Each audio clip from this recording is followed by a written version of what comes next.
Let me ask you something. When was the last time you actually played GTA 5? Not just booted it up to mess around in director mode or hop into GTA Online to get obliterated by a flying bike with missiles. I mean really played it. Started a new story file, watched that opening North Yankton job again, sat through those early cutscenes where Michael's trying his best to convince his therapist that everything is just fine.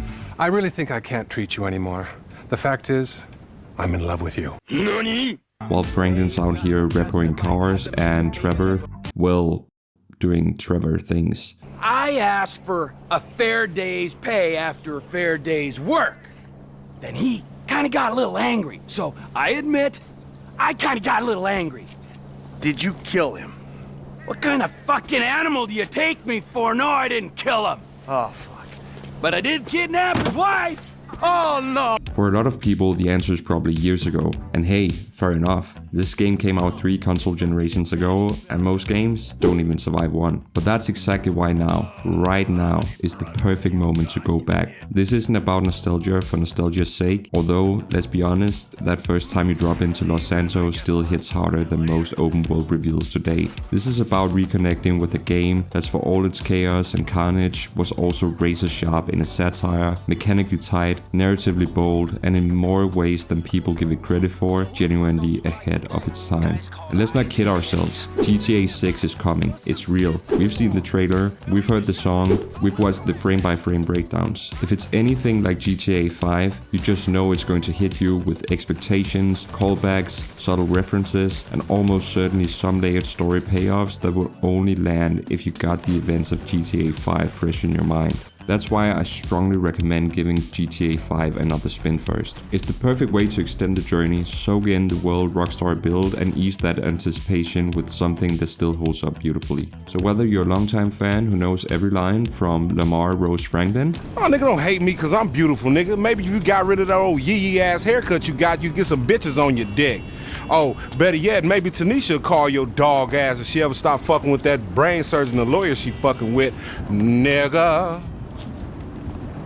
What? Or you're someone who missed the single player entirely because you got pulled into the endless fun in GTA Online, this video is for you. We're going to dive deep. The characters, the writing, the world, the way it feels to just drive in this game, it's all worth revisiting. We'll talk about why this game still holds up, not in a it's good for its age kind of way, but in a this is still one of the best games ever made kind of way. That's why he's the GOAT! The GOAT! This isn't just a retrospective, it's a call to action, a reminder that before we race headlong into whatever Vice City madness Rockstar is cooking up next, there's still one last job to pull off in Los Santos. So buckle up, let's get into it.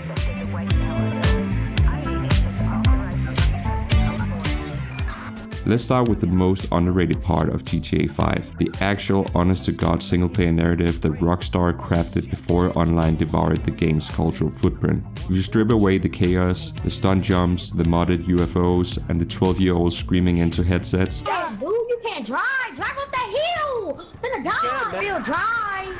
I'm making it. I'm gonna make it. I'm leaving. Oh, you're not never driving a car again! you're left with a story that's surprisingly personal, weirdly human, and honestly, kind of brilliant.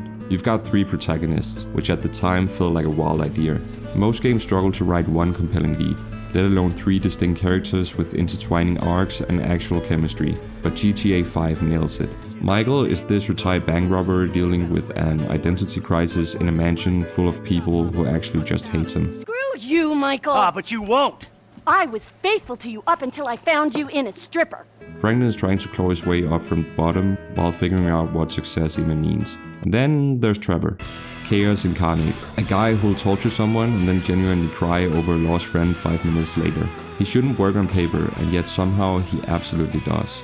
What makes this trio so effective is that they're not just written well, they're used well. The story isn't 3 separate threads loosely tied together, it's a proper braid, twisting and tightening with every heist, betrayal, and unhinged tangent. You're constantly seeing how their perspectives clash and how their priorities shift. Franklin admires Michael, but grows disillusioned with him. Michael wants to retire, but keeps getting dragged back in.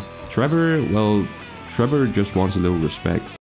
And maybe meth. Wait, I heard you was off smoking meth somewhere. No, not somewhere. Here. He's gonna smoke meth here. Give me a fucking lighter. mostly respect. And because the game lets you jump between them almost at will, you'll end up developing this bizarre empathy for all of them. 1 second you're pulling a sniper shot as Franklin, then you're laying C4 as Trevor, and next you're trying to keep it all together as Michael while your family implodes. It's like a Tarantino flick, directed by Scorsese, with the script ghostwritten by someone on Reddit after 3 Red Bulls. And somehow, it all works. The pacing too is very sharp. There are slow burns and wild spikes, moments of quiet character work, followed by ridiculous blockbuster set pieces. The writing constantly walks this razor-thin line between satire and sincerity, and even when it stumbles, it never loses sight of the fact that you're supposed to feel something for these people. There's this moment near the end of the game, and I won't spoil it, where all the choices you've made come to a head. Not just mechanically, but emotionally. It's subtle, it's not heavy-handed, but it lands. And if you've only played once, or haven't touched the story in years, that impact fades, which is why heading into GTA 6, this story deserves another playthrough. You'll catch things you've missed, you'll read subtext you didn't notice the first time, and if you're anything like me, you'll walk away thinking, damn, this game is a hell of a good time.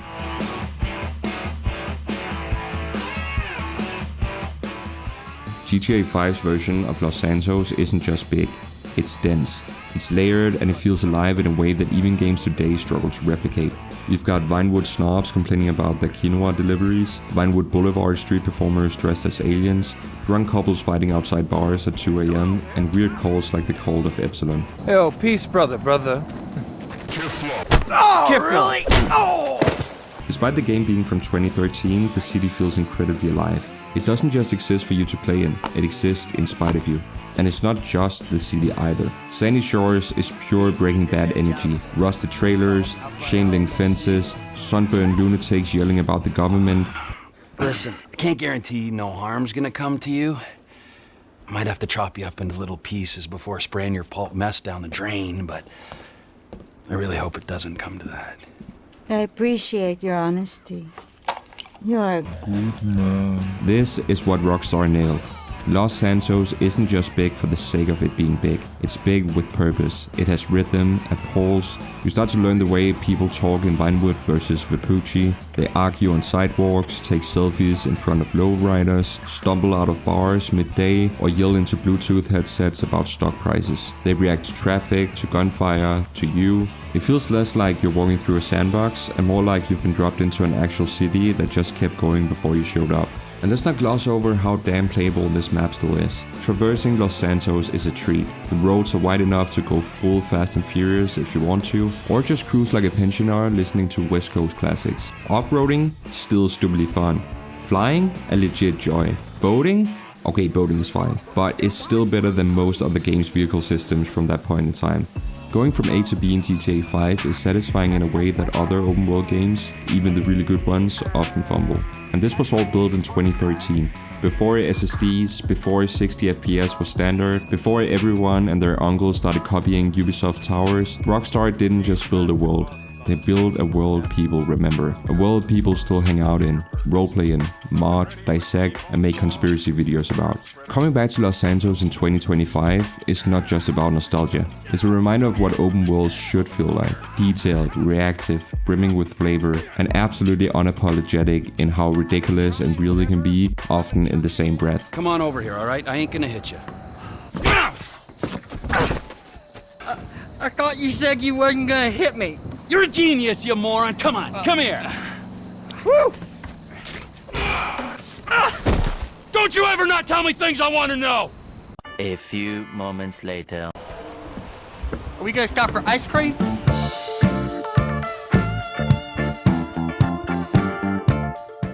Now, let's talk missions, because this is where GTA 5 doesn't just shine, it straight up flexes. The main missions in GTA 5 are some of the most iconic, inventive, and tightly designed sequences Rockstar has ever cooked up. Right out of the gate, the game throws you into a bank heist in North Yankton. It's cold, it's cinematic, and it sets the tone perfectly. This isn't just about stealing cars or doing drive-bys anymore. This is about pulling jobs. Smart jobs, loud jobs, jobs that go wrong, jobs that go right, jobs that explode into total chaos. Heists are the backbone of GTA 5 story missions, and they're still some of the best structured missions in any open world game. The reason why they hit so hard? Variety and execution.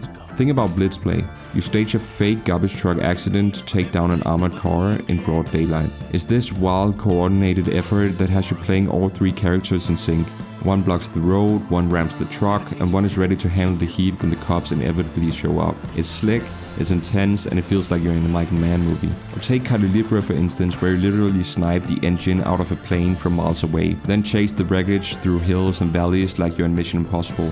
Or the Mission Derailed, where Trevor launches a dirt bike off a cliff onto a moving train, then blows up a bridge, and finally escapes in a military-grade rubber boat. The missions aren't just exciting, they're full of character. Trevor losing his mind during a shootout, Michael trying to keep things professional while his personal life is crumbling, Franklin just caught in the middle of it all, just trying to level up without losing himself. These aren't just mission objectives, they're story beats. They push the narrative, deepen the characters, and make you care about what's happening even when it's all totally unhinged. And the best part is, these missions don't take themselves too seriously. 1 second you're doing a full Ocean's 11, then the next you're stealing a submarine with a crane because Trevor said so. It's that mix of grounded and absurdity that keeps it fresh. You never know if you're about to do something brilliant or something extremely dumb. But in most cases, it's both. Rockstar's mission design in GTA 5 is what most open world games still aspire to. It's tight, it's inventive, and it's proof that it's actually possible for game studios to offer both a mainline experience and side content that's amazing.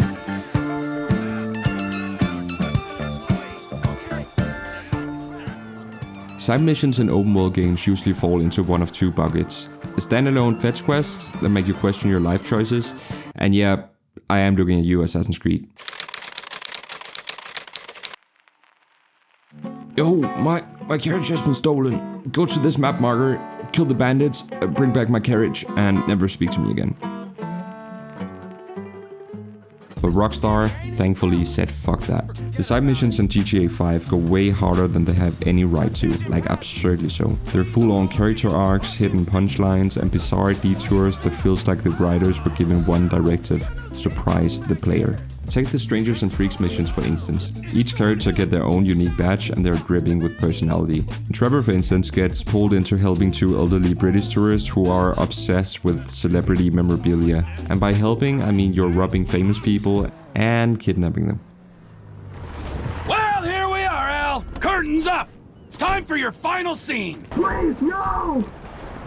Fatality. Side missions are often like falling headfirst into a fever dream. Cults, border control with rednecks, alien conspiracies, you name it. But here's the part that really hits. The side missions feel like extensions of the main story, not just distractions from it. They flesh out the world, the characters, and the absurd logic that governs Los Santos. They let you see new angles of the protagonists. Franklin's ambition, Michael's delusion, and Trevor's whatever Trevor is. These side quests aren't just fluff, they're flavor, and they stick with you. Even simple activities like helping out paparazzi or chasing down stolen bikes are crafted with Rockstar flair. You might start off thinking, well, I'm just grabbing some car, and the next thing you know, you're in a high-speed chase across Vinewood with a psychotic wannabe stuntman hanging out of the window yelling about Vine influencers. And shout out to the Epsilon missions, because nothing says side content like getting scammed by a spiritual cult in pastel robes while they convince Michael to walk across the desert in his underwear for enlightenment.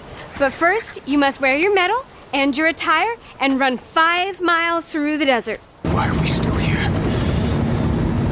Just to suffer. It's so on brand for this game, a perfect cocktail of satire, insanity, and brilliance. And the reason why all of this works is that the game never treats side missions like second-class content. They're just as polished, just as wild, and often just as important to the overall experience. They aren't just there to pad the game out, they're there to enrich it. And let's be honest, if GTA 6 wants to live up to the hype, it's going to have to surpass the sheer chaos, creativity, and charm that GTA 5 baked into every optional mission. All at once. And some said, Omega, we come in peace. And others said, we have come to enslave you. We are an infinitely intelligent race of super cosmic beings, and out of the 6 billion people on... Rockstar didn't just make a big game. They made a big game with secrets, layers, a rabbit hole of strange stuff that's half urban legend, half developer inside joke, and 100% GTA energy. And listen, if you've ever spiraled down a 3 AM YouTube hole about the Chile mystery, you already know where I'm going with this. GTA 5's Easter eggs are on another level completely. They're not just references, they're puzzles. They're the kind of stuff that makes the world feel authored in a way very few open world games even attempt to. Like someone really sat there and thought, you know what this crime drama sandbox needs? An alien frozen in ice. Because yes, there's actually an alien frozen in ice literally the first 5 minutes of the prologue. If you just look slightly off the beaten path, boom, there it is. Extraterrestrial corpse in the river. No context, no explanation, just Rockstar whispering, pay attention. But that's barely scratching the surface. There's a ghost on Mount Gordo that only appears at a very specific time, only under very specific conditions. No quest tied to it, no achievement, it's just there. For the curious, for the obsessed, and for the people who've just spent too much time coming through the entire map. There are even multiple UFOs, including one you can't even see unless you've hit 100% completion and then climb Mount Chile during a lightning storm at 3 AM. What do you get for doing all that? A low-res flying saucer hovering silently in the sky. It doesn't shoot you, doesn't trigger a mission, it just hovers. Menacingly, pointlessly, beautifully.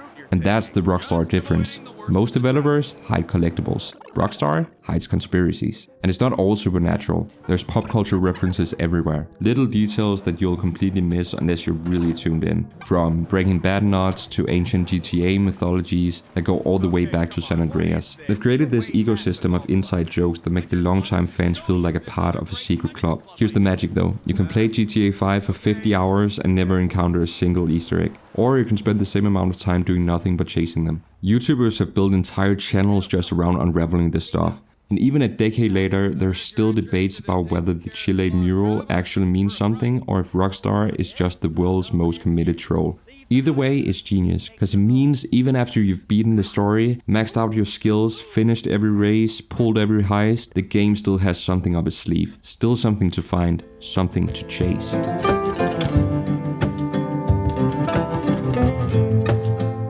One of the wildest things about replaying GTA 5 today, over a decade after it first dropped, is realizing just how absurdly well the core gameplay mechanics have held up. Like we're talking vintage wine level aging. The kind of stuff you blow the dust off, take a sip and go, hold up, why the fuck is this game so much better than all the other games released this year? Let's start with the driving, because in a game where you spend more time behind the wheel than doing literally anything else, it better feel good. Whether you're weaving through traffic at 100 miles per hour in a tricked out sports car, or barreling down a mountain trail on a rusty dirt bike, every vehicle feels distinct. Arcadey enough to be accessible, and though I wish the sports car were more weighty, it's still enough to make the cars feel grounded. There is a subtle finesse to it, and drifting corners in Los Santos at night with the radio blasting still feels euphoric. And if you haven't tried first-person driving yet, it's immersive, and it turns most car chases into exciting panic attacks and every shortcut into a gamble. But it's also proof that Rockstar wasn't just coasting, they want this world to be felt from every possible angle. The first-person driving really makes you feel like the embodiment of Baby Driver, swerving corners, revving the engine, switching lanes and escaping the police. And the gunplay is still surprisingly tight. Obviously it isn't as smooth as, say, RD2, but for an open world action game from 2013, GTA 5 still delivers very satisfying weighty shootouts. The cover system works, the weapons have bite, and swapping between characters mid-fight never gets old. Especially when it kicks into slow-mo and Trevor just goes full rage mode with the railgun. And on that note, we can't forget about their special abilities. Each of the three protagonists brings a different flavor to combat and driving. Franklin, for instance, gets bullet time behind the wheel like Neo in Matrix, perfect for threading the needle during insane getaways.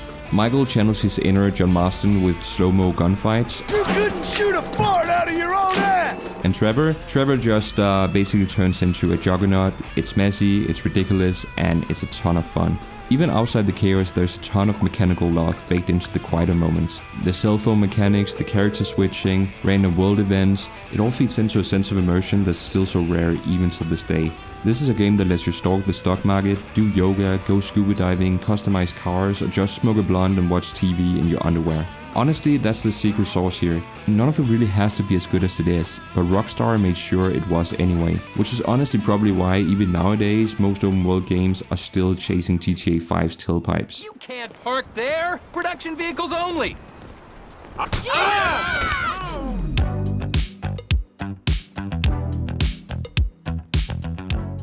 Let's talk timing, cause I get it, there's always something new to play. Night Rain has just dropped and the wild deals on Steam has just made it all worse. But I'm here to make the case that right now, yes, right now is the best possible moment to dust off GTA 5. Fire up the story mode and remind yourself why this game dominated an entire decade of gaming discourse. And we're not just talking about nostalgia for nostalgia's sake. This is about recalibrating your appreciation for what Rockstar has pulled off, especially when you consider that GTA 6 is just around the corner. It's like watching the original Blade Runner before 2049. It doesn't just refresh your memory, it sets the emotional and thematic tone for what's coming. Let's break it down. First, the most obvious reason, GTA 6 is officially real.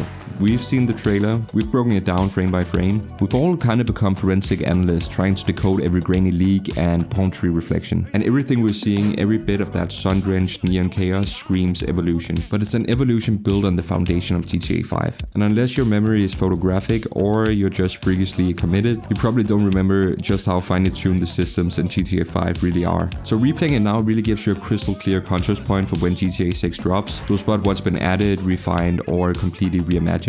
And let's not forget that Rockstar really loves rewarding longtime fans. Little callbacks, radio references, maybe even cameos. We've seen all of this before. They're absolute pros at weaving past threads into new stories, so jumping back in now isn't just prep, it's detective work, it's lore building, it's investing in the emotional payoff that's almost guaranteed to hit the minute you boot up GTA 6 and see something, anything that ties back to the chaos of Los Santos. And it's not just about anticipation for GTA 6, it's about perspective. When GTA 5 launched in 2013, the world was a different place. So were you. Maybe you rushed through the story back then, too busy trying to unlock everything. Maybe you never even finished the story at all. Or maybe you were 15 like me and too young to appreciate the storytelling. But replaying it now, years later, with adult eyes and a fresh appreciation for storytelling, pacing and character work, the game really hits completely differently. Michael's breakdown doesn't really feel like a punchline anymore, it feels relatable. Trevor isn't just comic relief, he's a dark mirror. And Franklin's grind isn't just an excuse for missions, it's commentary on agency and upward mobility in a broken system.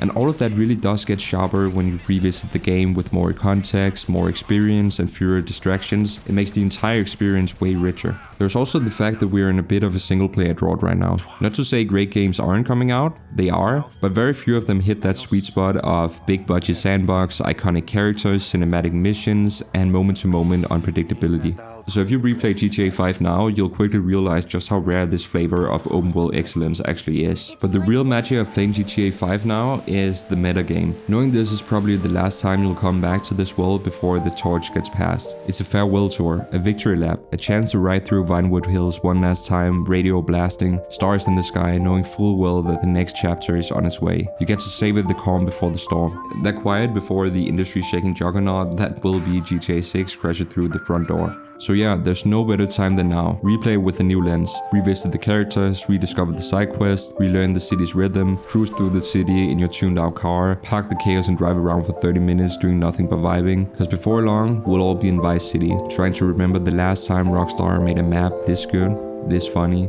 this alive. If you enjoyed this video, subscribe for more in-depth reviews, or click the video on screen to find out why you need to play Ghostwire Tokyo. Trust me, that one's been slept on. Critically out.